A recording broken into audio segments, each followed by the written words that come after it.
The first box arrived on a Tuesday that I didn't order it. I spend 80% of my waking life tethered to a glowing rectangle, optimizing supply chain logistics for a company that sells novelty socks. My online footprint is surgically precise: work, bills, and bulk ordering the same brand of gray t-shirt. I don't sign up for experiences. But there it was on my welcome mat, wedged against the door of my sterile, beige and glass apartment. The box was matte black, deceptively heavy, with a single, silver logo embossed on the lid, a perfect circle, like an eclipse. No return address. Just my name, Alex Kade, and my unit number, printed in a crisp, sans serif font. Inside, cushioned on a bed of what looked like shredded, dried moss, were 2 items. A small, velvet black pouch, and a single, laminated card. The card was also black, with silver text. AuraSync. Welcome, Calibrator. Your first kit has arrived. The world is full of noise. We will help you find the signal that I snorted, but I was already intrigued. It was probably a gag gift from my sister, Sarah. She's deep into Himalayan salt lamps and the belief that kale can realign your chakras. I tossed the card on my cluttered kitchen counter, next to a stack of pending work invoices, and opened the pouch. Inside was a single, heavy tuning fork. It wasn't silver, it was made of a dark, oily-looking metal that seemed to drink the light from my kitchen LEDs. It felt cold, almost vibrating with a latent chill that I was about to toss it back in the box when I saw the text on the other side of the card. Week 1. The attunement, instructions, wait until all natural light has faded, using the provided medium. Kit 1.2. Create an unbroken perimeter around your primary living space. At 3:33 a.m. Stand in the precise center of your space. Strike the fork. Listen until the resonance is complete. Do not listen to anything else. Provided medium. I checked the box again. Tucked under the moss was a second, heavier pouch. I opened it. It was full of coarse, grayish-black sand, or maybe salt. It smelled faintly of ozone and static. This was, elaborate. My curiosity, a trait I usually manage to suppress, was buzzing. I had a major project deadline, a report that was already 2 days late. But my apartment was quiet, the city lights were just starting to glitter against the dusk, and I was bored. What the hell, I muttered that I locked my door. My apartment is a simple studio, a large, open-plan rectangle. I started in the kitchen, pouring a thin, careful line of the black sand. It felt gritty and strange against my fingers. I followed the walls, past my couch, around my desk, behind the TV, and finally connected the circle back at the kitchen counter. It took the entire bag that I stood back. A perfect, unbroken ring of black sand now enclosed the central 200 square feet of my apartment. It looked absurd. I felt like a child. I took a picture of it, planning to text it to Sarah with a "thanks for the cult supplies," but my phone battery was dead. That I plugged it in, ate a container of cold takeout, and tried to work on my report. But I couldn't focus. My eyes kept drifting to the black line on my floor. The air in the apartment felt heavier, thicker. I blamed the power of suggestion. At 11 p.m., I gave up on work and set an alarm. 3:32 a.m. That I woke up a minute before the alarm, which never happens. My heart was pounding. The room was dark, but not completely. The city outside always provided a dim, orange glow. But tonight, the glow seemed weaker. Muted. My phone screen flared to life. 3:32 a.m. That I got out of bed, my feet hitting the cold hardwood floor inside the circle. I walked to what I guessed was the center, my hands shaking slightly. I was holding the dark tuning fork. 3:33 a.m. That I took a deep breath, feeling like an idiot, and struck the fork hard against the edge of my desk. the sound was not what I expected. It wasn't a ping. It was a deep, resonant thrum that didn't just hit my ears, it hit my teeth. It vibrated in my sternum. I'd never heard a note like it.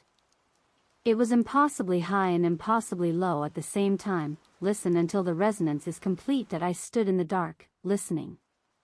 The sound wasn't fading. It was holding. It was a single, perfect, unwavering note that seemed to fill the room, pushing against the very walls. It went on for 10 seconds. 30. A full minute. The sound was scrubbing the air. It was the only way I could describe it. It was like a high-pressure wash for reality. As I listened, the ambient noises of my life, the hum of the refrigerator, the distant rumble of traffic 14 floors below, the ticking of the clock on my microwave, were being erased. The note just held. Pure. Perfect. Endless. Then, just as I felt my eardrums might burst from the pressure, it didn't fade. It stopped. It stopped like a power cord being yanked from a wall. The silence that rushed in to replace it was absolute. It was a vacuum. It was the most profound, terrifying silence I have ever experienced. That I couldn't hear the fridge. I couldn't hear the ventilation. I couldn't hear the city. I held my breath, and the sound of my own pulse was gone. I couldn't even hear the faint, high-pitched ringing of my own nervous system. The world had gone utterly, completely quiet. That I stood frozen for a full minute, my knuckles white on the stem of the tuning fork. The silence was a physical weight. Then, I heard it. That it wasn't from inside the circle. It was from the kitchen, just on the other side of the black sand. Lined out a soft, wet click, like a single, large insect, testing the floor. Click. That it was in the darkest corner of my apartment, just beyond the line of sand. And it knew I was there. I didn't breathe. I couldn't. The silence was so total that the idea of my lungs expanding felt like a betrayal. Click. That it was closer this time. Not in the corner, but by the edge of my kitchen counter. The sound was sharp, articulate. Like a knuckle cracking, but with a wet, synovial quality. My body was screaming at me to move. Hit the lights. Grab my phone. Yell. But I was cemented to the hardwood floor, my hands still clutching the dark tuning fork. The instruction from the card echoed in my head: do not listen to anything else. I had failed. I had listened to the fork, and now, I was listening to this click. Scrape. A new sound. The scrape was dry and heavy, like a bag of concrete being dragged a few inches over the tile. It was coming from the same patch of impossible darkness by the refrigerator. A shadow that was deeper than the absence of light. My eyes, straining in the dark, were beginning to adjust. The faint orange glow from the city outside should have been enough to silhouette my furniture.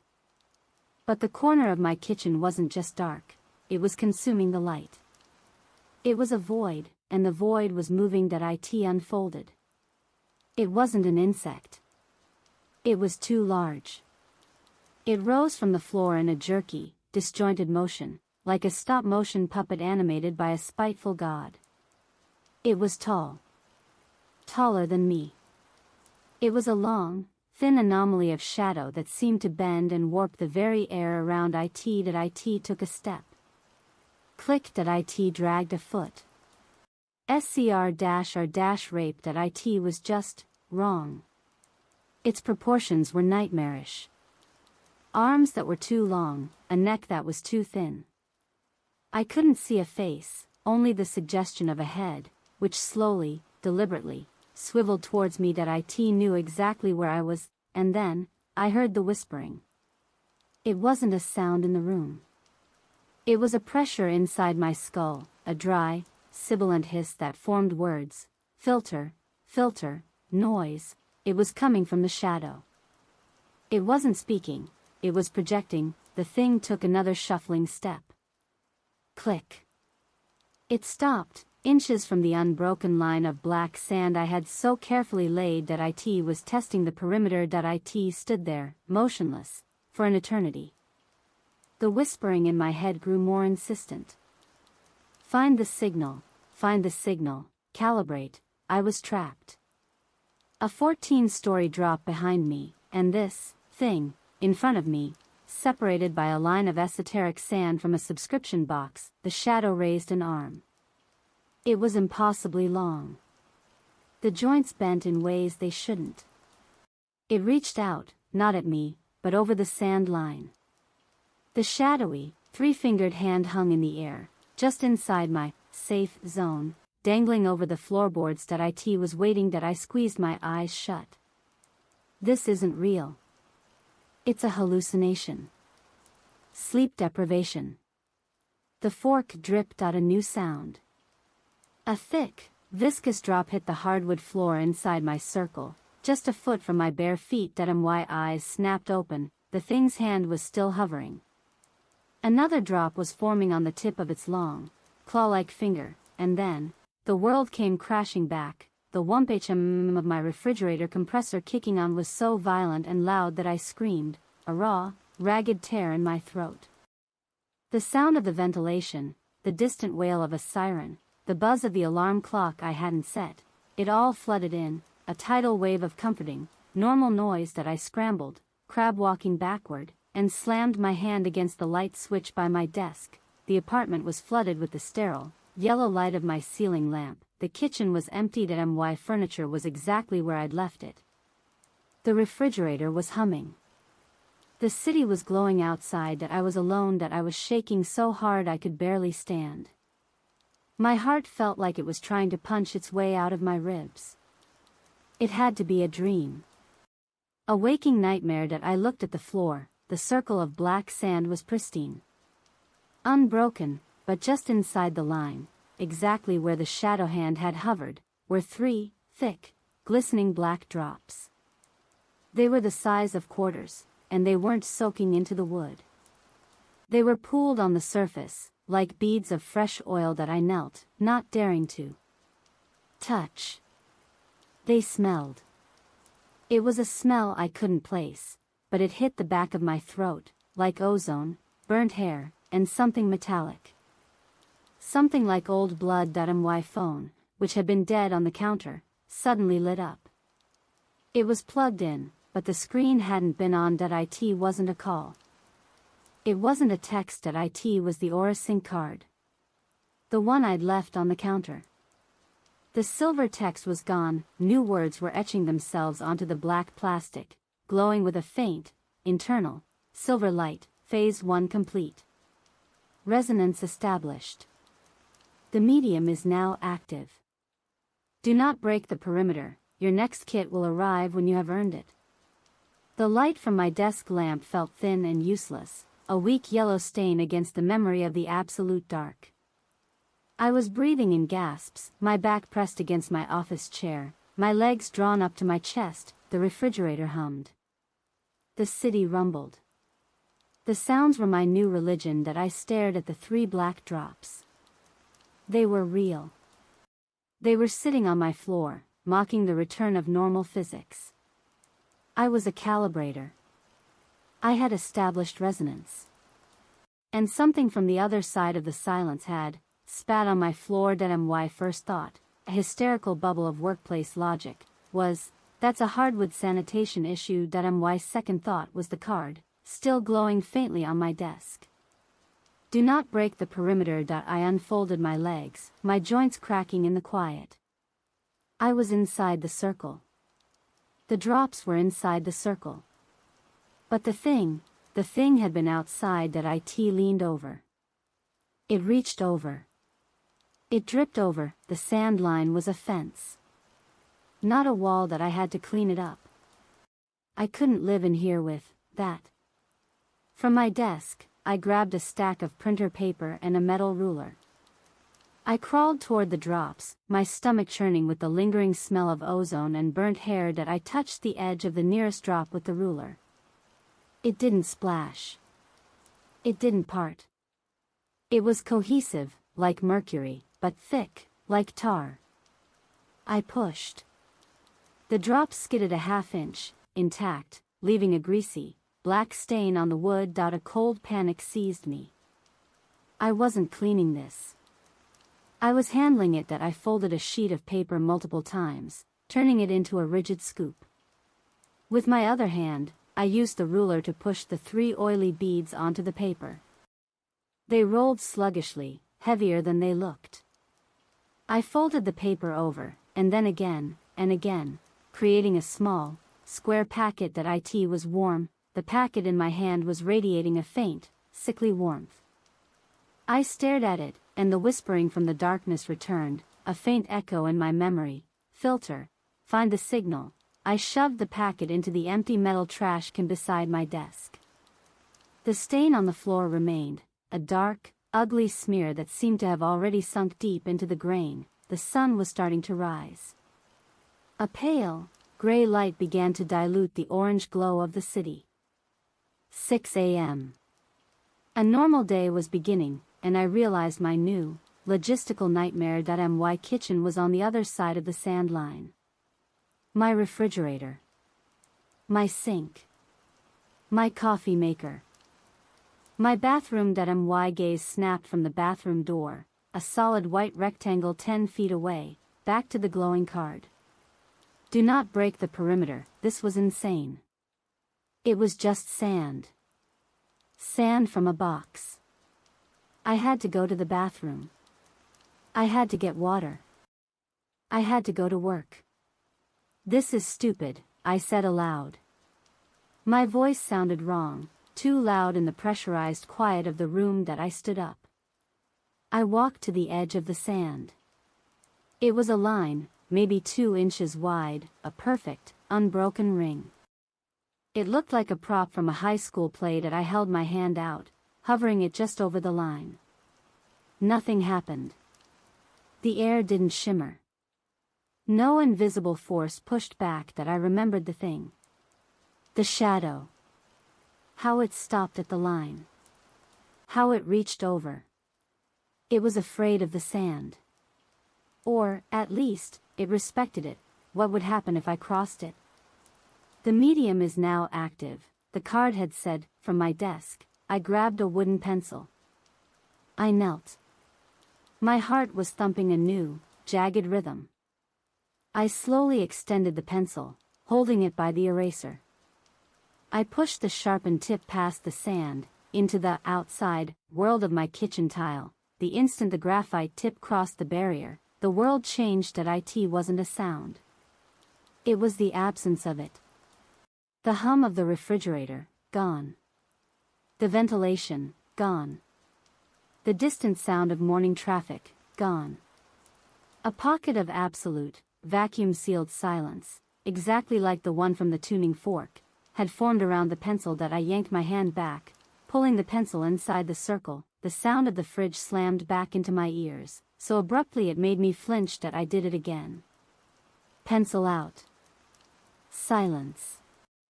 Pencil in. Sound. It was a switch. A filter. The black sand was projecting a cone of silence outward. No, that wasn't right. The sand wasn't creating silence. It was enforcing the noise. The sand was the boundary. Inside, the world was normal. Noisy. Safe. Outside was the other place. The place the fork had shown me. The place the shadow thing had come from. I was not in a safe zone. I was in a noisy zone.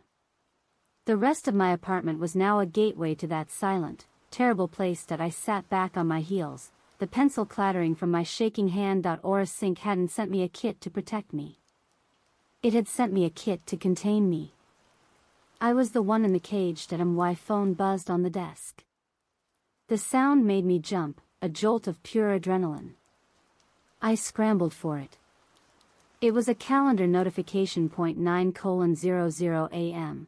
Q4 logistics report, final review. I looked at the bathroom door. I looked at the black stain on my floor. I looked at the warm, dark packet in my trash can that I was hungry. I was thirsty. And in about 20 minutes, I was going to have a very serious problem with my bladder. I unlocked my phone, my fingers feeling clumsy and thick. I opened my email. I typed a message to my boss, my eyes fixed on the 10 feet of open floor between me and salvation. Subject: WFH Barbara, feeling incredibly sick. Going to have to work from home today. We'll have that report to you by end of day, Alex. I hit send. Work from home. I was in a 200 square foot circle of black sand, with a dying laptop battery, no food, no water, and a growing sense of animal panic. The card on my desk glowed, as if in response to my decision. A single new word appeared below the last line: good. It was 9:02 a.m. The work from home email was a digital bottle tossed into an ocean, and I was on a 200 square foot island. My first problem was thirst. My mouth was a dry, foul-tasting cavern. My second problem was the logical, humiliating follow-up. I looked at the bathroom door, 10 feet away. 10 feet of hostile territory. I did a quick, frantic inventory of my circle. My bed. My nightstand. My desk, chair, laptop, and phone. On the nightstand, a half-empty glass of water from 2 nights ago.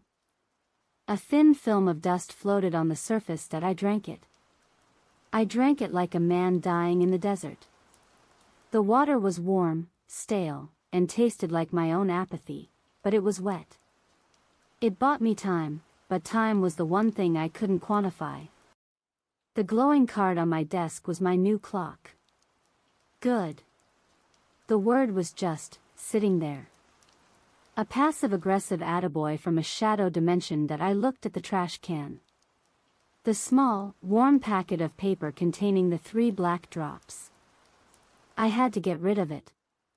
But the only way out was the front door, which was 20 feet away, past the kitchen, past the bathroom. I had to test the boundary again. I had to know the rules. I stood at the edge of the sand, my heart a frantic drum. I looked at my kitchen. In the bright morning light, it was completely, painfully normal. A dirty coffee mug sat on the counter. A magnetic clip held a takeout menu to the fridge. It was my kitchen. "This is my apartment," I whispered, the words sounding weak. The whispering in my head answered me. A faint, dry echo. I recoiled, stumbling back. It was listening. It was always listening, just on the other side of the sound. My laptop battery icon flashed a critical red, 5%. My charger was in the wall socket, right next to the kitchen counter. Outside, this was it. I couldn't work, I couldn't call for help, I couldn't think without power. This was the first, necessary, supply run. I needed a plan. The pencil test proved the silence was instant. But the pencil was quiet. I was not. What if I was loud? What if I ran, yelling, "No"? The tuning fork had erased all noise. The silence wasn't an absence of sound, it was an active suppression of it. My screams would be stillborn. I looked at my phone. 78% battery. I opened my music library. I scrolled to the most obnoxious, ear-splitting noise rock album I owned. I cranked the volume to maximum. My plan: hit play, burst from the circle, grab the charger, get back before it could react. It was a terrible plan. It was the only one I had. I stood at the edge, phone in hand, thumb hovering over the play button. I took a deep, shuddering breath. I hit play, the music shrieked from the tiny speaker. A wall of distorted guitars and crashing drums. I stepped out, the music didn't fade. It didn't get quiet. It stopped. The file was still playing on my screen, the progress bar ticking forward, but the sound was gone. It was being eaten, and the silence was back, the gray, heavy, pressurized silence. The sunlight through the window turned thin and watery. Click that it was close. Not by the kitchen. Not by the door. It was above me. That I looked up. The shadow thing, the one from the night, was on my ceiling. That it was clinging to the plaster like a massive, burnt spider. Its limbs were splayed, its joints crackling as it shifted its weight.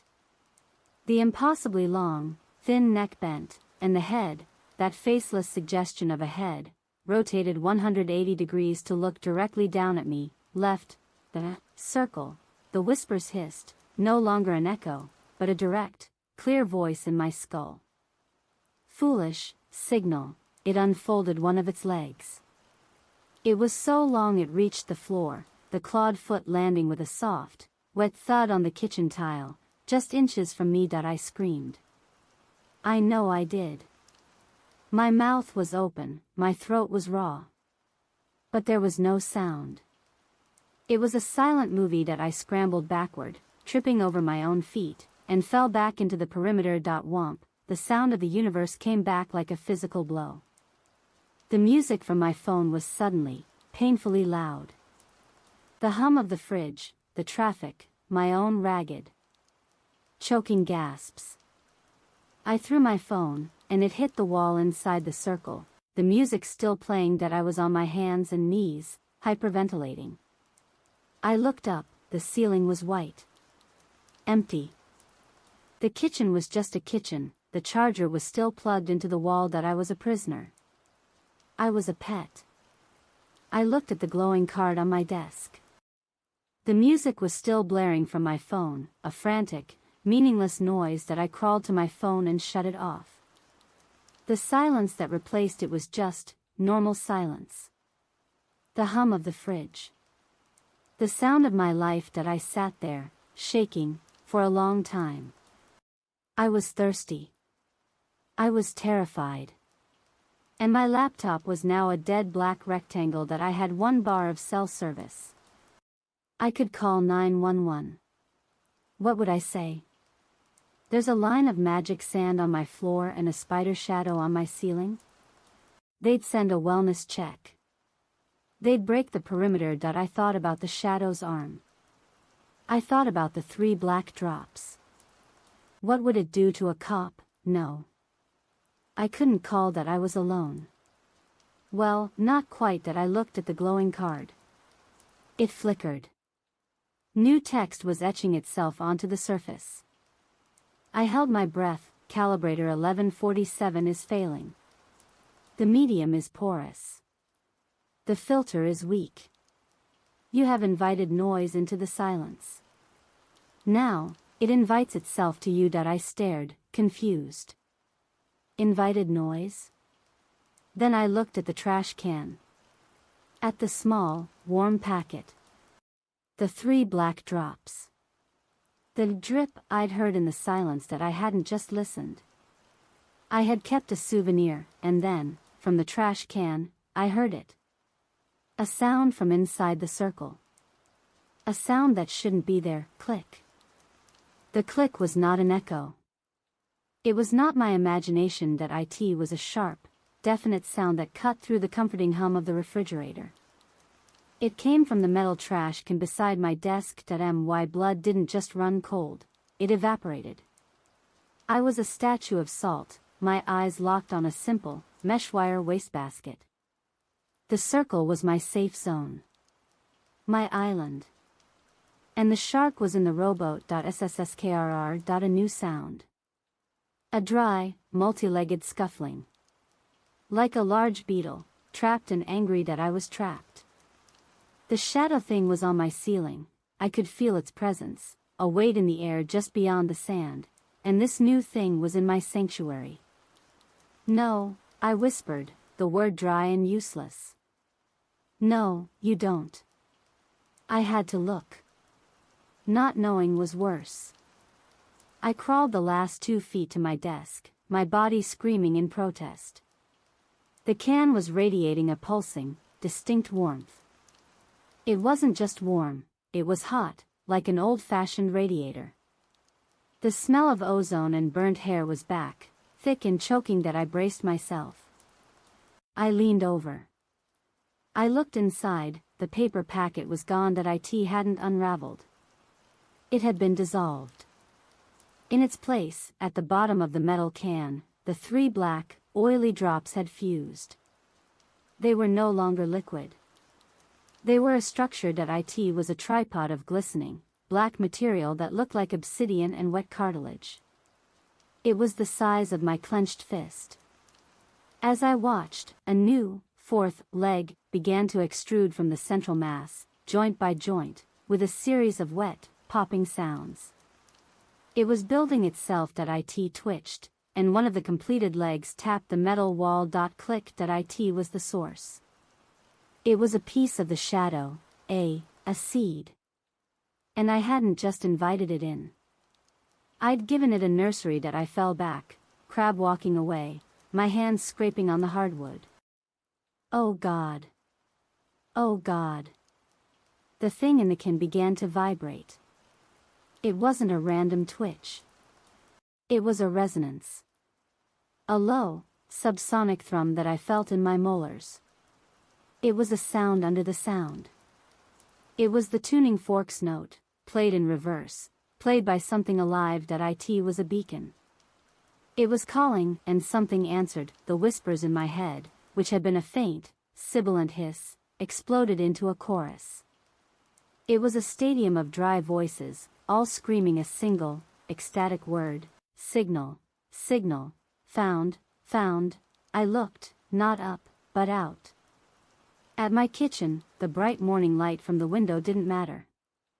The kitchen ceiling, the normal, white, plaster ceiling, was leaking. That IT wasn't water. It was the shadow itself. A thick, black, tar-like substance was dripping from the ceiling, hitting the kitchen tile with wet splats. The shadow thing wasn't on the ceiling anymore. It was in it. It was pushing through. The plaster was turning dark, saturating, as the barrier between its world and mine, the silent part of my apartment, was failing. The whispers were a roar. "We are the signal." The glowing card on my desk flared, pulsing with a silver light so bright it was blinding. It was an alarm that I scrambled to it, shielding my eyes. The text was no longer calm. It was writing and rewriting itself, the words frantic. Critical contamination. Filter breach. The medium is poison. You have brought the echo into the noise. The perimeter is failing. What do I do? I yelled at the card. What do I do? The text wiped clean. A new, final directive burned itself onto the black plastic. Week 2. The purge. The signal must be silenced. The perimeter must be cleansed. You have 10 minutes until containment collapse. Sacrifice the carrier. Sacrifice the carrier? I looked at my hands. The one that had held the paper. I was the carrier. It meant me, but the clicking from the can was frantic now. The thing was halfway up the side of the mesh, its new, half-formed legs scrambling for purchase. It was a mechanical spider made of nightmare. The can was the carrier. The vessel, as the card had said, that I had to get rid of it. I had to get the can, and the thing inside it, out of my circle, but how?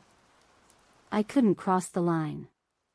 The shadow was leaking into my kitchen, which was 20 feet of death trap. I'd never make it to the front door. That I looked at the window. The 14-story drop. That I had no choice. That I grabbed the trash can. It was searing hot, my hands screaming in pain, but I held on. The thing inside hissed, a sound like air escaping a punctured tire. That I turned to the window. It was a single, large pane of glass, sealed shut. My apartment was climate-controlled. The windows didn't open. That I looked at my heavy, metal office chair. The glowing card on my desk flickered one last time. 9 minutes. There was no time to think. There was only the metal chair and the glass. 9 minutes. The whispers were a physical weight, pressing against my skull. The click hiss from the can was a frantic, oily sound, and the can itself was so hot it was blistering my palms. I didn't let go that I grabbed the office chair by its leg. It was heavy, solid steel. I swung it that it's a strange thing, to break your own home. The chair connected with the reinforced glass, and the sound was a flat, dull thud. The glass shuddered, a spiderweb of cracks appearing, but it held. The whispers in my head laughed. Too late, filter, the thing in the can was climbing. A glistening black-jointed leg hooked over the metal rim. No! I roared, and this time, the sound was my own that I raised the chair over my head and threw it. I put every ounce of my terror, my adrenaline, and my weight into the throw. The crash tinkle of the glass was the loudest sound I had ever heard. It was a physical explosion. The glass didn't just break, it vaporized. A 14-story hurricane slammed into the room, a screaming, frigid blast of wind that tore at my clothes and sent papers from my desk into a vortex that I was deafened by the roar of the city, the wind, and the sirens that were already starting in the distance. 8 minutes that I grabbed the metal can. The black, spider-like thing was perched on the rim, its head, a multifaceted orb of dark liquid, swiveled to look at me. That I pulled my arm back and threw the can with all my strength, not at the window, but through it. That I watched it fly. It was a black speck against the bright morning sky. It sailed out, and for a split second, it was just a piece of trash, falling. Then, as it cleared the building, it vanished. That it didn't just fall out of sight. It was as if it had been deleted. The instant it crossed the threshold, the physical laws of my apartment, my world, no longer applied to it. The effect was immediate. The whispers in my head, the roar of 1,000 dry voices, were cut off. It was like a speaker being unplugged. The silence that replaced them was a blessed, aching void. That I stumbled back, my ears ringing. I looked at the kitchen. The black, oily tar had stopped dripping. The substance that had already splattered on the floor was receding. It wasn't evaporating, it was being pulled back, like a tide. It flowed up the walls, back to the ceiling, and vanished into the dark, wet stain, which then began to lighten and fade. That it was as if I had slammed a door in its face. That I was standing in a 200-square-foot circle of sand, my hands raw and blistered, my ears ringing, and my apartment was now open to the sky. Wind was howling through the room. That my laptop, my desk lamp, the AuraSync card, everything was being buffeted by the gale. That I looked at the card. The frantic text was gone. It was clear. Then, new words etched themselves onto the surface, calm and cool, purge complete. Carrier has been sacrificed. The signal is suppressed. Resonance reset. Containment is holding. That I fell to my knees, a laugh that sounded more like a sob tearing from my throat. I had done it. I had won. That I was cold. The wind was a physical, freezing presence. It was scattering my things, pulling at the corners of my bed sheets. That it was pulling at the sand. That my eyes snapped to the perimeter. The line of black sand, the active medium, was right in the path of the wind blasting through the broken window. That I watched in slow motion horror as a gust hit the floor. A 4-inch section of the black sand line, the only thing separating my noisy cage from the silent hell of my kitchen, was blown away. The line was broken, the perimeter was breached. The hum of the refrigerator, which had been my anchor, my proof of reality, stopped. The silence of the other place flooded in, not from the kitchen, but from the broken window. It poured into my safe circle. The glowing card on my desk flickered, and the silver text changed one last time. Containment is holding. The words vanished. Containment. The word flickered and died. That I was on my knees, in the silence, in the circle. And the circle was no longer safe. That I turned my head, very, very slowly, toward the kitchen. The shadow thing was standing in the doorway. It was no longer leaking, no longer a suggestion. It was solid. It was here. A 7-foot-tall column of absolute black, its long arms hanging at its sides, its head tilted, as if in curiosity. That it took 1, slow, clicking step, and it crossed the broken line of sand. The wind was a hollow scream through the broken window, but it was a sound from my world, and it was gone.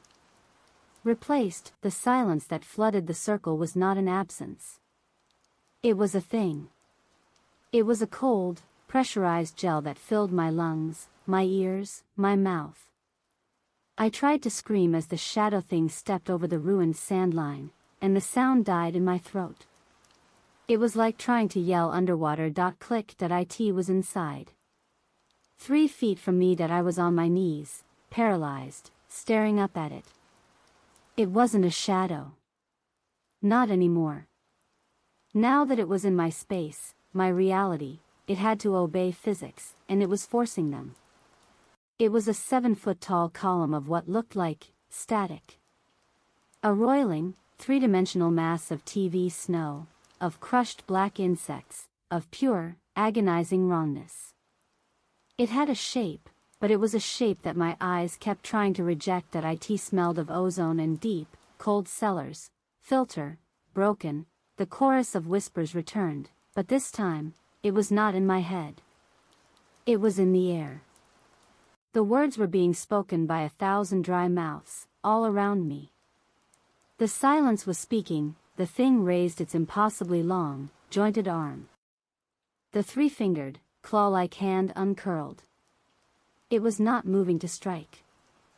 It was moving to diagnose. I flinched, falling back onto my hands, but there was nowhere to go. The tip of its longest finger, a point of absolute cold that looked like a shard of obsidian, reached out. It touched my forehead. I didn't feel a push. I felt an entry. A jolt of Arctic, agonizing information shot from the point of contact and detonated behind my eyes. It wasn't pain. It was too much signal. My mind was a locked room, and the shadow thing had just kicked in the door and turned on every television, every radio, every light in the universe. I saw it. I saw them. I saw a universe layered on top of ours, a world of black, geometric shapes and endless, cold silence, populated by listeners. They were vast, ancient, and bored. They drifted in their silent, static-filled void, listening to the cosmos. And our world, our noisy, chaotic, emotional, loud world, was a constant, irritating shriek next door. The AuraSync box wasn't a gift. It was a complaint. They weren't trying to invade. They were trying to get us to shut up. They were trying to calibrate the noise. And I had just failed. Calibrate, calibrate, calibrate. The word was a spike being hammered into my skull. The thing's finger was still pressed to my skin, and the world was dissolving. The walls of my apartment, the hardwood floor, the broken window, they were flickering, fading, being overwritten by the black, static-filled geometry of its reality. I was being erased. My body was convulsing on the floor, a silent, terrible dance. I was dying. I was being reformatted, and just as the last of my vision, my sanity, was about to be swallowed by the black static, the glowing AuraSync card on my desk, which had been battered by the wind, flashed. It wasn't the calm, silver glow. It was a violent, defensive strobe of pure, white light, and with it, came a sound. It was a single, piercing, agonizing note. Not the low, resonant thrum of the tuning fork.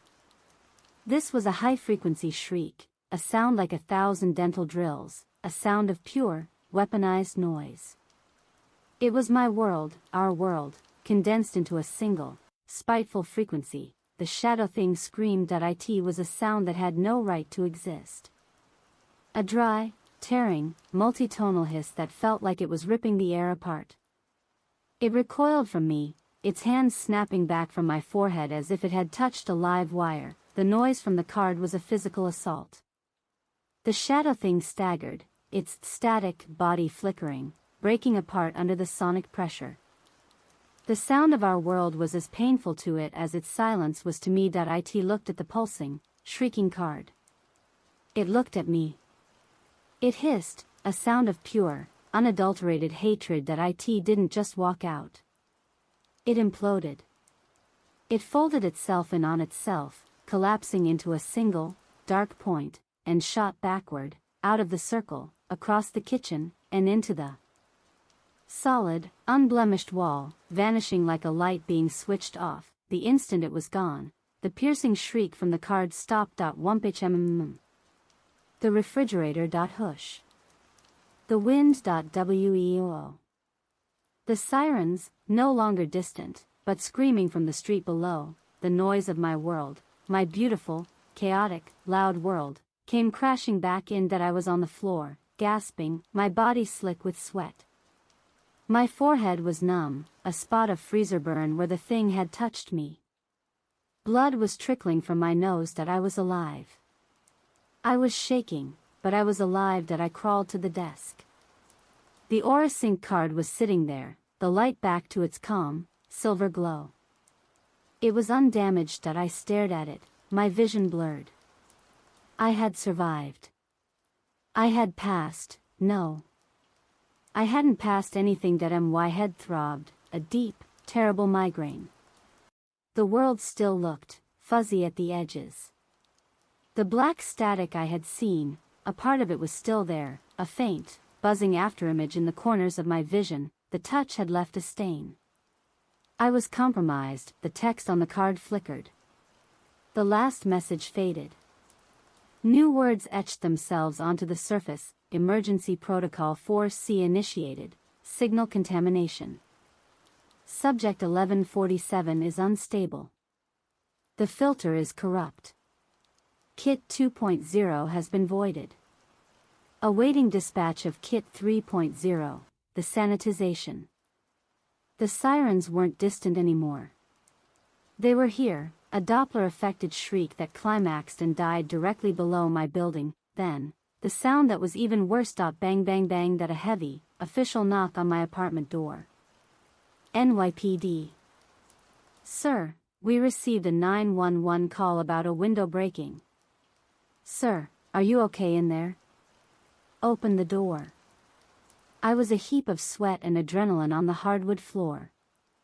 My world, which had been reduced to shadows and whispers, was suddenly, violently, real again. Oh God, I gasped, the words tearing my throat. The blood from my nose was dripping onto my shirt. My hands. I looked at my hands. They were bright red, the skin on my palms blistered and split from the heat of the trash can. Bang bang bang. Sir, we have a report of a disturbance. If you don't open this door, we will force entry. I looked around my safe zone. It was a war zone. The wind howled through the massive, 14-story hole in my wall, whipping paper and debris in a freezing vortex. And the sand, was scattered, the perimeter a meaningless, smeared mess. The card. I scrambled for the desk, grabbing the AuraSync card. It was still glowing faintly, the sanitization message pulsing. I jammed it into the back pocket of my jeans. It felt cold. Wrong. The sand. I hissed. I couldn't let them see the sand. It was the only part of this that was truly, undeniably insane. Using my feet, my good, unblistered shoes, I frantically smeared the remaining line. I kicked and scuffed and erased the circle, mixing the black, occult sand with the dirt and grime of my floor. The act felt profane, like destroying a holy symbol. I was kicking away my only defense. I'm coming. I'm coming. I yelled, my voice a broken croak. Don't break the door. I staggered through the kitchen, the silent zone, which now just felt like a kitchen. The shadow was gone. The silence was gone. I reached the door and fumbled with the deadbolt. I pulled it open. 2 cops. One was young, his hand on his sidearm, his eyes wide. The other was older, weary, looking past me into the apartment. Behind them, a paramedic with a red jump bag. They all stared at me. A man in a blood-stained t-shirt, blistered hands, wild-eyed, in a freezing apartment that was open to the sky. Holy! The young cop whispered. Sir, what the hell happened here? The older one boomed, stepping inside. His eyes went straight to the window. Jesus! You jumpin'? No, I said, leaning against the doorframe, the adrenaline finally crashing. I thought someone was in here. A burglar. I don't know, I panicked. I threw the chair. It was the thinnest lie, but it was all I had. You threw a chair, through a 14th-story window, the cop repeated, his face skeptical. The paramedic pushed past him, gently but firmly. Sir, you're bleeding. And your hands. He took my arm. I need to look at you. He guided me to my kitchen counter, away from the wind. The older cop was on his radio. Get a building super up here. We got a 14th floor window out, possible 10 to 52. As the paramedic started dabbing at my nose with gauze, his touch felt electric. Sir, can you follow my light? He clicked on a pen light. As the beam hit my eyes, the world fractured that IT wasn't just a light. The cop's voice, the paramedics, the wind, it all dropped in pitch, becoming a low, resonant thrum. The static in the corner of my vision, the afterimage from the shadow's touch, exploded. It bloomed across my sight like a black, oily flower, the paramedic's face, his features seemed to shift. For one blinding second, I didn't see a concerned man. I saw geometry. His eyes were too far apart. His mouth was too wide. His voice was just noise. And under his voice, I heard click that IT was a memory. It had to be. But it was so clear. Sir. Sir. I had recoiled, slamming back against the refrigerator, knocking the takeout menu to the floor. Get away from me, I stammered, my heart racing. The vision snapped back. He was just a man again. A very, very confused man. He's in shock, the paramedic said to the cops. Sir, your pupils are erratic. We need to take you to the hospital. Get you checked out. No, I said, too quickly. No hospital. I'm fine. I'm just. It was a panic attack. I'm fine. Son, the older cop said, all business. You're not fine. You're in a blood-soaked shirt, you have what look like chemical burns on your hands, and you threw your living room into the street. You're coming with us. You can't make me, I said, and I heard how insane I sounded. It's my apartment.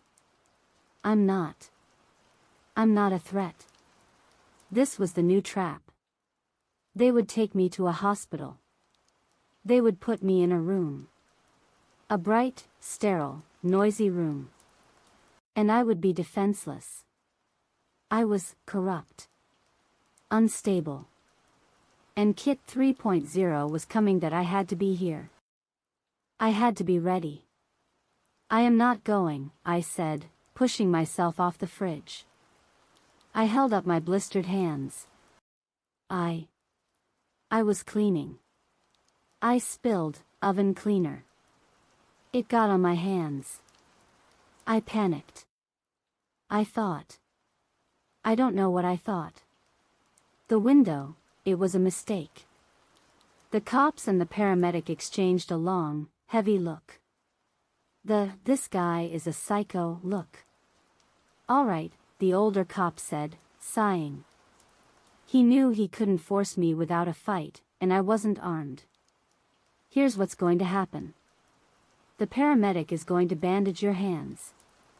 You're going to give us your statement. And we are calling in a referral to Adult Protective Services. You're a danger to yourself. The building manager is on his way up, "You can't stay here. This apartment is unlivable." He was right. It was freezing. But I couldn't leave. They spent the next 30 minutes in a blur.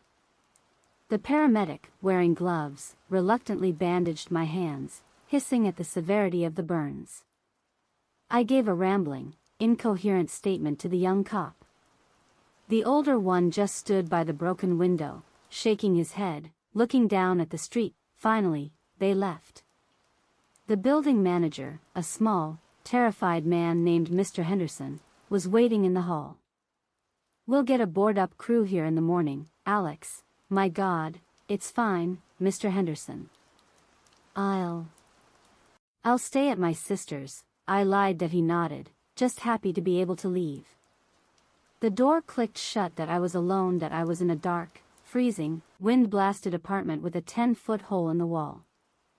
My hands were on fire, my head was pounding, and the static was still buzzing in my vision that I was a complete and total mess. That I pulled the AuraSync card from my pocket. It was no longer glowing.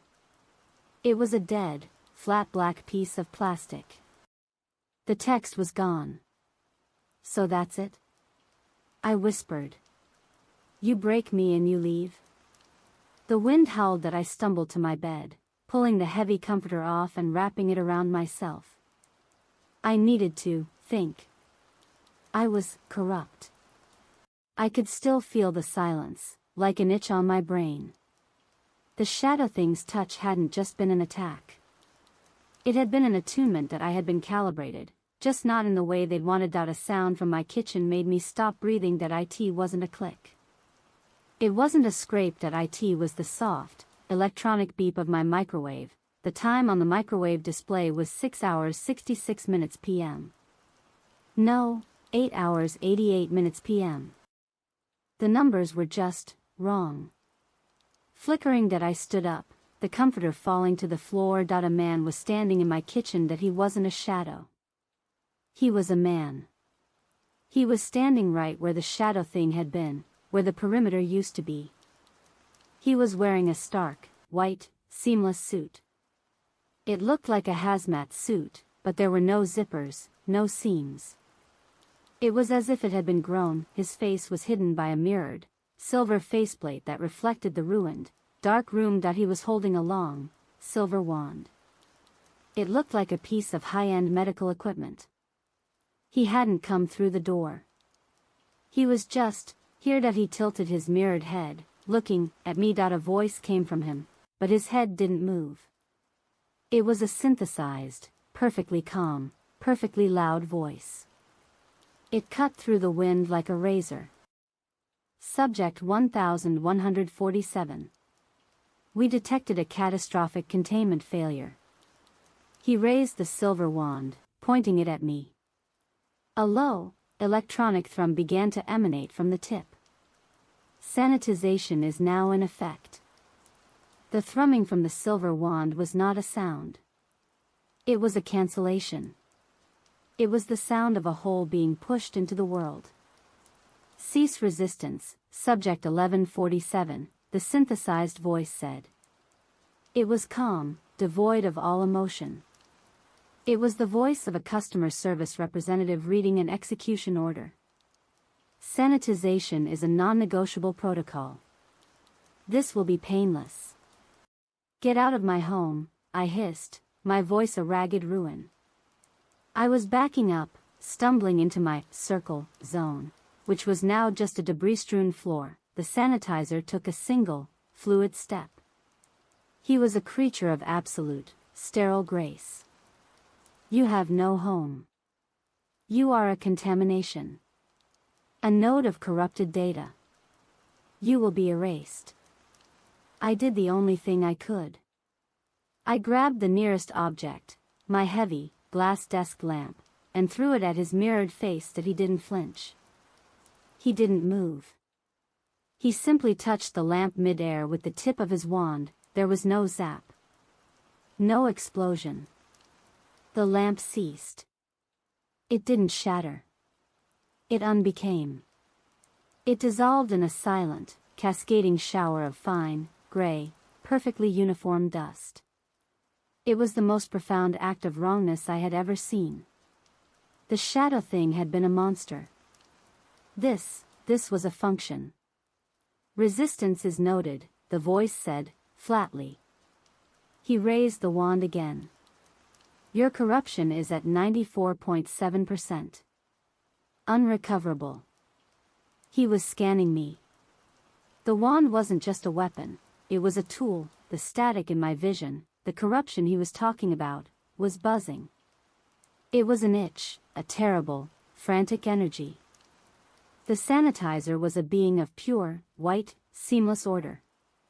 And the static hated him that he aimed the wand at my chest. As he did, my new, broken, sight kicked in. The world fractured. The thrum of the wand, the wail of the wind, the buzz of the static in my head, they all snapped into alignment.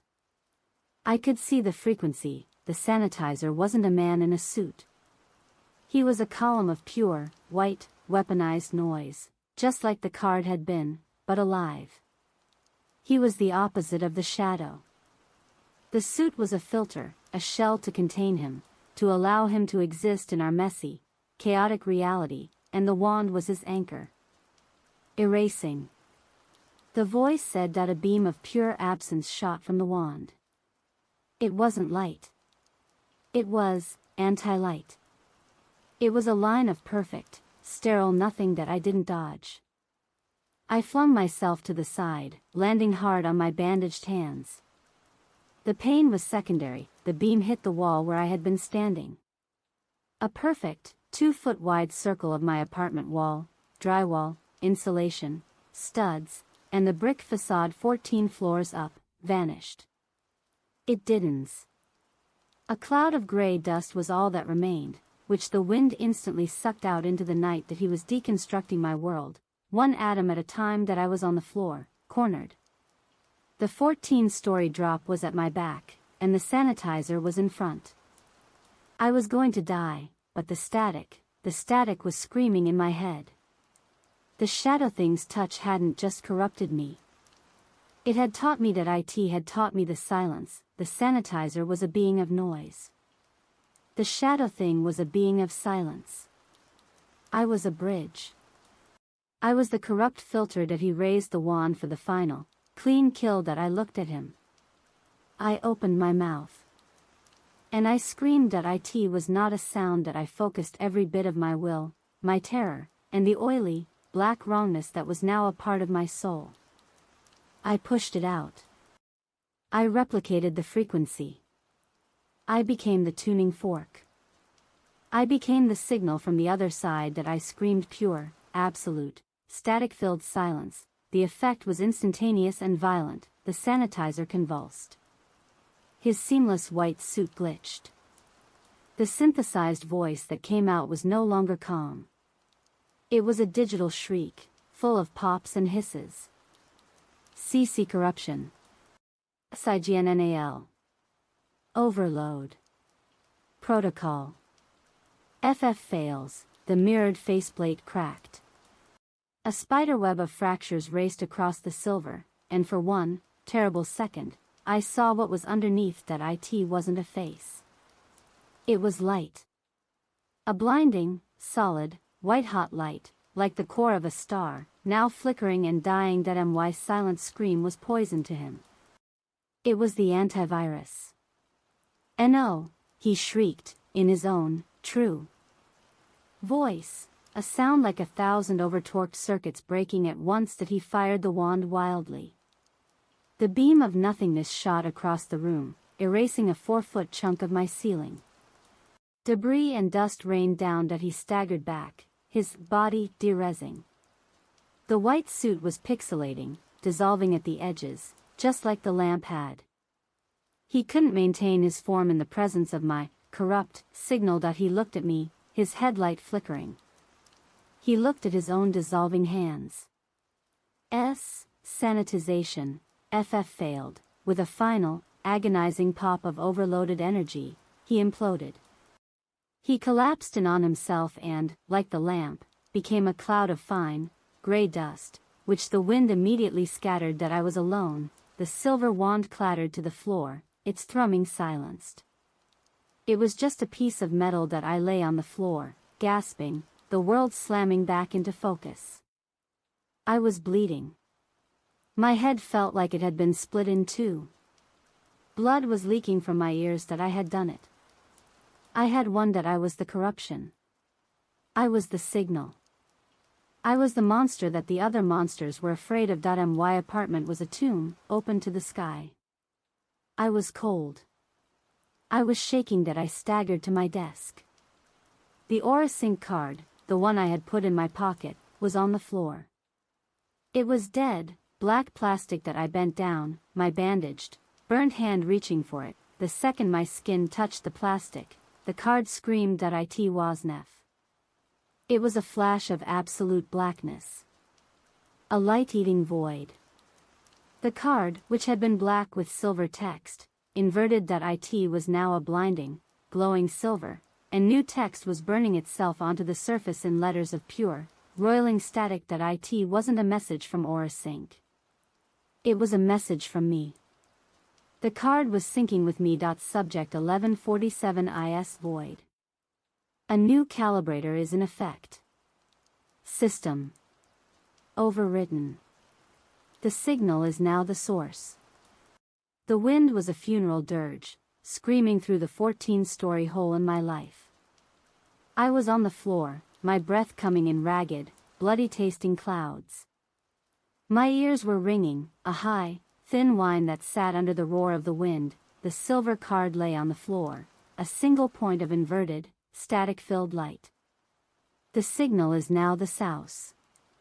It wasn't a message. It was a title that I was no longer Alex Kade, logistics manager. I was a corrupt filter. I was a source. I was a walking, breathing anomaly that both sides of this war wanted to either use or erase. And they had just failed to erase me. The cold was what finally got me moving. It was a physical, stabbing pain. I would die of exposure before AuraSync sent Kit 4.0. My hands were a ruin of blisters and bandages.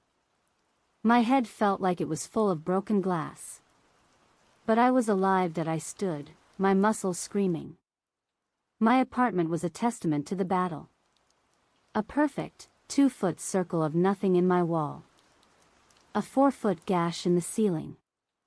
And the silver wand, the sanitizer's weapon, lay on the floor, inert and beautiful that I picked it up. The second my bandaged hand touched the cold metal, the static in my vision snapped into focus. It wasn't a vague afterimage. It was a user interface that I could see the air.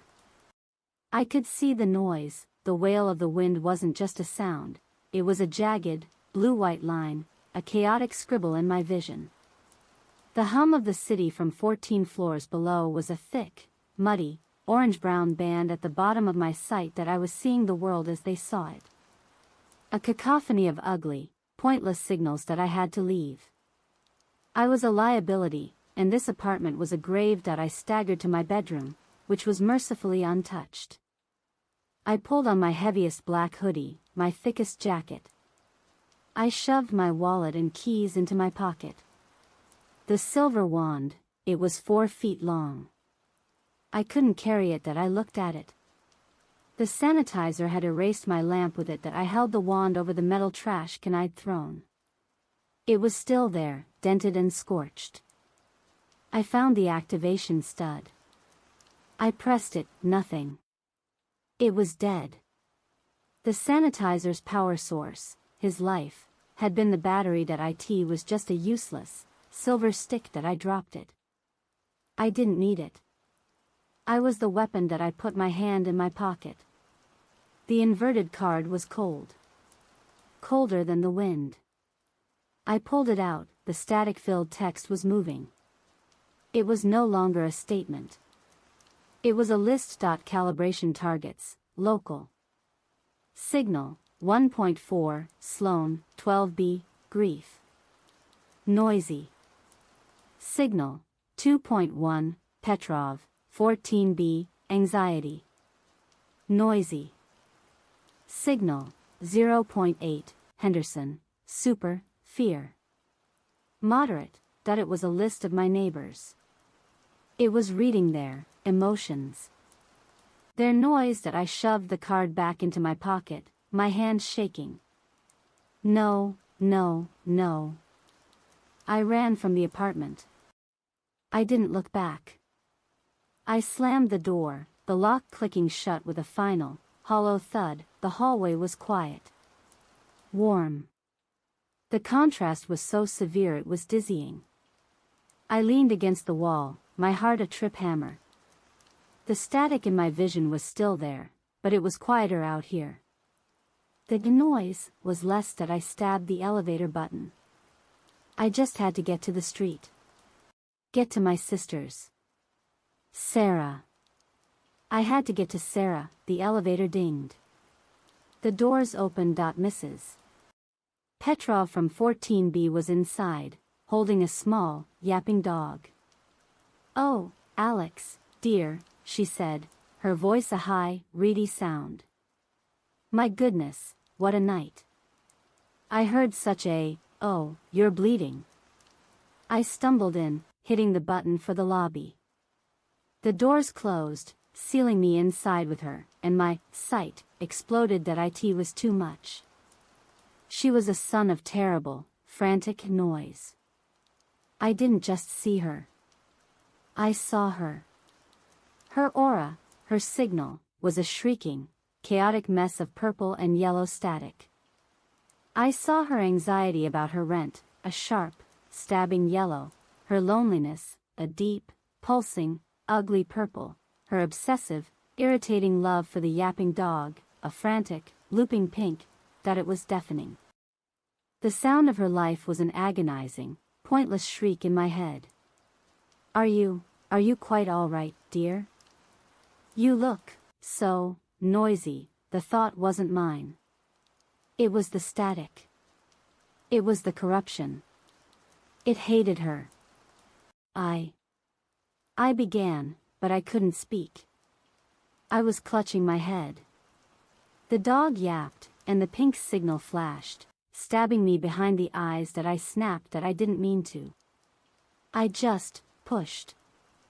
I used the same muscle I had used to scream at the sanitizer. I didn't scream silence. I just filtered, click. Mrs. Petrov stopped talking. The dog stopped yapping. That I looked up, breathing hard. Her face was blank. The vibrant, shrieking, purple and yellow aura was gone. It had been reduced to a single, thin, gray line. She was staring at the wall, her mouth slightly open. Her eyes, which had been full of frantic worry, were now calm. Placid. Empty. The dog was silent, sitting at her feet, staring at nothing. "Mrs. Petrov?" I whispered. She didn't respond. I had calibrated her. I had erased her. Her personality. Her noise. That I recoiled in horror, stumbling back. Oh God. No. Give it back. I didn't know how. I reached out, my bandaged hand shaking, and grabbed her arm. The physical contact was like a jumper cable. Her noise slammed back into her. The purple and yellow aura flared to life, her eyes snapped into focus, and she screamed. The dog started yapping, the elevator doors opened to the lobby. She ran out, screaming, "He touched me. He's crazy. He's bleeding." The doorman, a young guy named Mike, stood up, alarmed. That I stumbled out after her. I was the monster. I was the thing in the dark. I had just unmade a person for a second. That I ran past the doorman, past the screaming Mrs. Petrov. "Sir. Alex. Stop." Mike yelled. That I hit the glass doors and burst out onto the sidewalk, into the cold, chaotic, noisy street, and I stopped dead. That it wasn't just a street. It was a war zone. That my sight was on, and it wouldn't turn off. Every person, every car, every flashing neon sign was a shriek.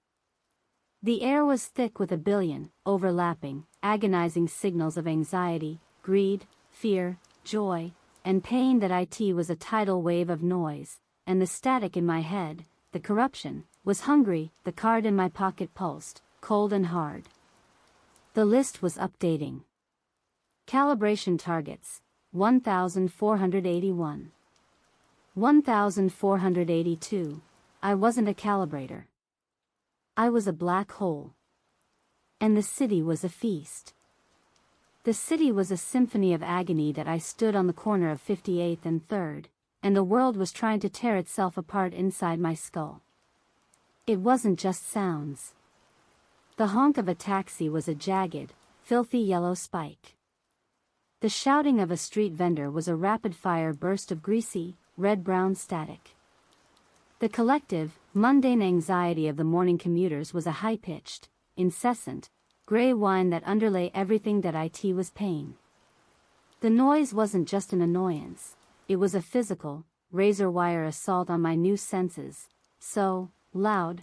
The whisper was not a thought, it was a need. The corruption, the static I had absorbed, was a living thing inside me, and it was in agony. It was a creature of the deep, dark, silent void, and I had dragged it to the surface of the sun. That IT wanted me to fix this. It wanted me to clean.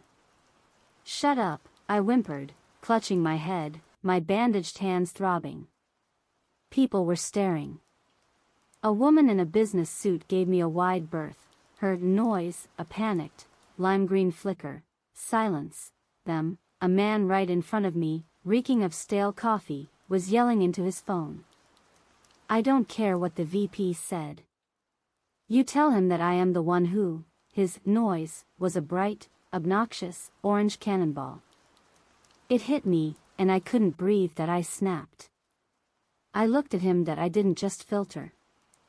I pushed, click, the man stopped, mid-yell. His mouth hung open. The orange aura vanished. His phone, still in his hand, went dark. The call disconnected. He stood there, a statue in a suit, his eyes perfectly blank. A commuter zombie. That I had done it again. So easily. Oh God, I backed away, but I had stepped into the street. A taxi, laying on its horn, swerved around me. The yellow spike of its horn was so close, so violent, that I cried out that I couldn't live like this. I couldn't survive another block of this. I was a walking bomb, and the fuse was my own sanity. That I had to get away. But the world was the trigger. That I looked at the chaos, the river of shrieking people and cars. I couldn't silence them all, or, could we? No. I wouldn't. I was not them. That I had to protect myself. The sand circle, it had been a noisy zone in a quiet world. I needed the opposite. I needed a quiet zone in a noisy world. That I stood against the wall of a bank, the cold marble pressing into my back. I closed my eyes, the cacophony still raging behind my eyelids. Shut up. I focused. I remembered the sound of the tuning fork. The deep, resonant thrum. I remembered the feeling of the sanitizer's wand, the cancellation. And I remembered the scream of absolute silence I had used to kill him. That I didn't project it at anyone. I projected it around me. That I pulled all that dark, cold, static energy inward, and then pushed it out, not as a weapon, but as a shield. The world stopped. That IT was beautiful. The roar of the city, the shrieking colors, the jagged spikes of sound, all of it hit an invisible barrier, a 10-foot wide bubble of my own creation, and simply ceased. That I was standing in the eye of a hurricane. The silence was absolute.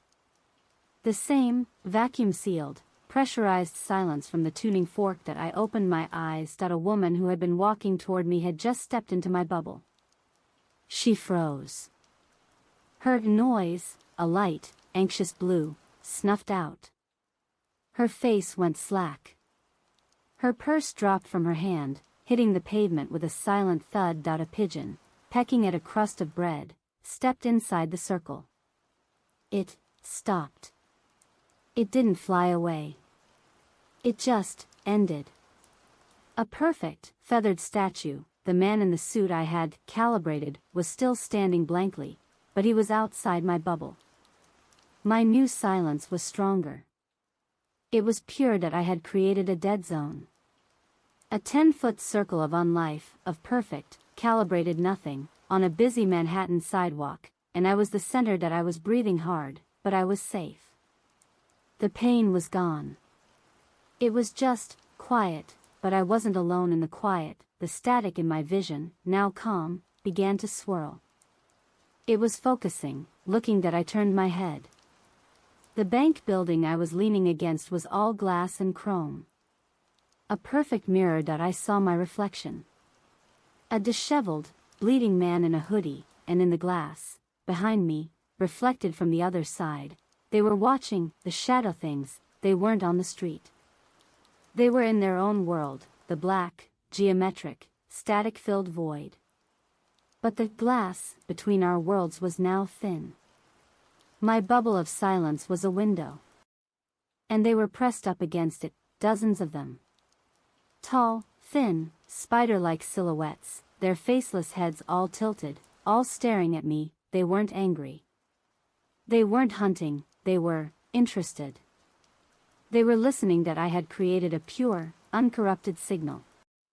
I was a lighthouse point. One of them reached out, its long, three-fingered hand pressing against the glass of its reality, mirroring my own reflection. The inverted card in my pocket pulsed, not with cold, but with a vibrating warmth that I pulled it out. The list of targets was gone. The static-filled letters were swirling, aligning that it wasn't a list. It was a map. A single, glowing, static-filled line was drawing itself across the silver card. It started from a point labeled "You are here" and led away. Out of the city. North. It was leading me to a place that was already quiet. A place where the barrier was thin. The shadow thing in the reflection tapped the glass, and a new word burned itself onto the card, a word that was both a destination and a command. Their signal is. No. The signal is here. No, that wasn't it. The letters finally settled. AuraSync North. Quadrant 4. We are listening. They weren't giving me a choice. They were giving me a destination. A pilgrimage. I let my bubble of silence collapse. The sound of the city slammed into me, a physical, agonizing blow. The woman screamed as she woke up. The pigeon exploded into a frantic flutter of wings. I didn't care. I pulled up my hood, shoved the glowing, vibrating card into my pocket, and started walking north. The street was a nightmare database. I was a raw, open nerve, and every car horn, every shouted conversation, every flicker of a neon sign was a new file of agony being jammed directly into my brain. I was not in control. I was a passenger in a body that was screaming. The static inside me, the corruption, was a beast in a cage, and the city was rattling the bars. It didn't just want silence, it demanded it. It saw the cacophony of human life not as a spectrum of experience, but as a systemic error. A bug in the code that it was designed to delete, calibrate, erase, fix. No, I hissed, pushing through the crowd, my hoodie pulled low. People avoided me, a physical ripple of disgust, a noise, like sour, yellowed green, moving with me. I was the bleeding, wild-eyed man in the hoodie. I was the noise they were avoiding. The irony was a razor that I couldn't stay on the surface. I was a threat, and I was a target. The card in my pocket, the inverted, static-filled map, was vibrating with a low, insistent thrum. It was pulling me north. The subway. It was the only way. Underground. Away from the open sky, away from the worst of the signals. I stumbled down the stairs at 59th and Lex. The smell hit me first, a complex, layered noise of hot metal, ozone, stale urine, and 1,000 breaths. It was a dull, brown smear in my new vision. The platform was worse than the street that it was a contained, pressurized chamber of human misery. 100 people, packed onto the narrow platform, each one a shrieking, chaotic beacon. I saw a man in a cheap suit, his noise, a screaming, bright red spike of pure, adrenalized rage as he stared at his phone. I saw a young woman, crying silently, her noise, a deep, throbbing, indigo cloud of grief that was so thick it was making the people next to her flinch away, though they didn't know why. The static in my head was ecstatic. It was a wolf in a sheep pen. So much noise, we can fix it all, I won't, I whispered, my teeth grinding. My bandaged hands were balled into fists, the skin splitting, fresh blood welling. The noise, the real sound, was building. The rumble of the approaching train. The crowd surged forward. I was going to be touched. I was going to be brushed by a dozen different signals. I panicked that I didn't mean to. I just needed it to stop that I pushed. I created the bubble. The 10-foot, vacuum-sealed dead zone. Click, the world was beautiful. It was silent. It was calm. The colors were gone. The shrieking was gone. I stood in my own, personal, perfect void, and I could finally breathe. That I opened my eyes, that I had been careless, that my 10-foot bubble had overlapped the edge of the platform. There were 6 people inside it with me. A man reading a paper. A woman with a stroller. A college kid with headphones. They were frozen. Their noise was gone. Their faces were blank, slack-jawed, empty. The baby in the stroller, who had been wailing, was now a silent, perfectly still, empty little doll. A rat, scurrying near the track, had stopped, one paw raised, a perfect, furry sculpture that I had unmade them. On the other side of my invisible bubble, a man was staring, his own noise, a flashing, white-hot spike of pure, uncomprehending terror. He wasn't looking at me. He was looking at the woman with the stroller, who had just stopped being a person in front of his eyes. The train was roaring into the station, its own noise, a mountainous, physical, blue wall. That I let the bubble collapse. Whomp, the sound was a physical blow. The 6 people in my circle exploded back into life. The man gasped, clutching his chest. The college kid fell over. The baby took a massive, shuddering breath and began to shriek, a sound so loud and full of new, pure terror that it cut through the sound of the train. They didn't know what had happened. They just knew something had. They scrambled away from me, screaming, falling over each other, pointing. He, oh God, the baby. I was the monster. I was the ghost in the machine. The train doors opened. I didn't care. I threw myself in, pushing past a man in the doorway. The doors closed, sealing me in. The platform was chaos. The people were pointing at me. That I was in a packed car. It was hell. I was surrounded. Drowning. 100 signals were tearing me apart. I was going to be sick. I was going to kill them all just to make it stop. Yes, D-O-I-T. I pushed through, fighting my way to the end of the car. I slammed my hand on the emergency bar and forced the door open.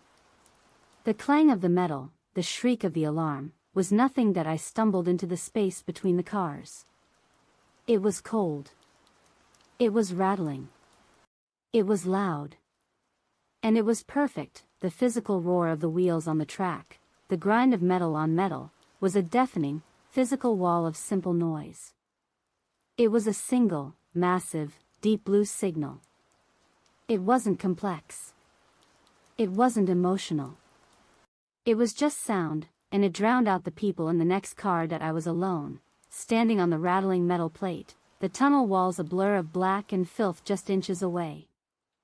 I was freezing. I was bleeding. And I was, for the first time, same that I leaned my head against the cold, vibrating steel. I was on the 4 train, heading north. I was on the map that I pulled the inverted card from my pocket. It was glowing, the static-filled line on its surface pulsing in time with the clack-clack-clack of the wheels. It liked this. AuraSync north. Quadrant 4. Estimated arrival, 3.4 hours, the train burst from the tunnel, rising onto the elevated tracks of the Bronx. The lights of the city flashed across my face, a strobing, rhythmic assault. I looked at my reflection in the dark, dirty glass of the door. I looked wrong. The blood, the sweat, the hollowed-out expression. I looked like a ghost, and then I saw my eyes. I leaned in, my heart stopping. The static. The corruption. It wasn't just in my head. My irises, once a simple, boring brown, were now shot through with faint, flickering, black lines. It looked like a permanent, internal TV static. It was in me. It was rewriting me that I stared, horrified. I was becoming one of them. And as I stared at my own monstrous reflection, I saw his. Reflected behind me. In the same space between the cars, standing on the other side of the connecting plate. A man. He hadn't been there. I knew he hadn't. He was wearing a heavy, dark coat, but his noise was wrong. It wasn't a color. It was a void. A hole in the shape of a man. A patch of silence that my sight couldn't penetrate. He looked up. His eyes were gone. They were 2 dark, empty sockets. And he was smiling. He opened his mouth, and a voice I didn't hear with my ears, but with the static, hissed inside my brain. A new one. He took a step, the train lurching under his feet.